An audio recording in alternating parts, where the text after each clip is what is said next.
in a copy of your proposal to decouple from China economically, it mentioned that there are two reasons that you can see China invading or annexing Taiwan. You said one of those would be unacceptable. One of those is immediate. It poses a clear and present danger to the United States. Can you elaborate on what the other one would be, and if it would be acceptable to the U.S. or to your administration? Well, I think that there is a separate historical issue that goes back to 1949, Chiang Kai-shek and Mao Zedong. This is detailed history relating to China and Taiwan. The U.S. has embraced the one China policy.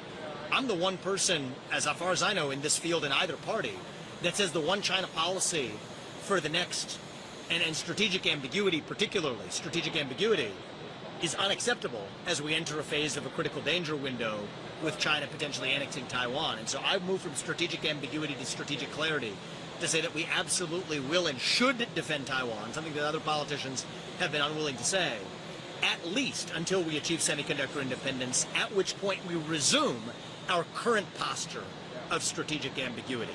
And so I believe that the top vital interest of the U.S.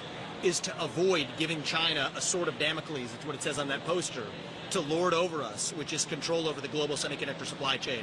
I think that's an utterly unacceptable outcome for the United States. And unlike other politicians in both parties, I'm willing to say what they're not willing to say, which is that we will defend Taiwan to prevent that scenario from transpiring. But if China invades Taiwan for historical and cultural reasons, and it doesn't impact U.S. economic independence, is that something that you... If China, well, first of all, the scenario that China invading Taiwan anytime in the foreseeable future not affecting U.S. economic independence is a false premise. You've said that we for the foreseeable future, at least until we achieve semiconductor independence in this country, there are vital U.S. national security and economic interests at stake that we cannot sacrifice. That's the answer. You said we could establish economic independence in the past. You said it's by 2029 under your administration, which is somewhat... I think that's a goal that I believe I have a clear vision through what we've laid out today, that we should achieve semiconductor independence as quickly as possible. I believe as U.S. President, I will lead us to semiconductor independence more rapidly than anybody else in that White House because of my understanding of the vital importance of doing so. And after that, then I think we can resume our current posture of strategic ambiguity. That's our current posture right now.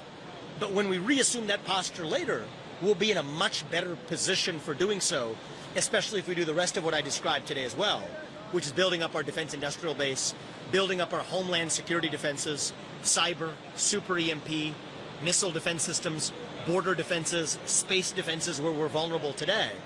I hope that by the time we achieve, and I will make sure as U.S. President, by the time we achieve semiconductor independence, we're that much further along on our national defenses as well, such that when we resume the current posture, we will be in a strictly better position than we are today. So that'd be the answer. That wouldn't be wholly unacceptable to you if we resume.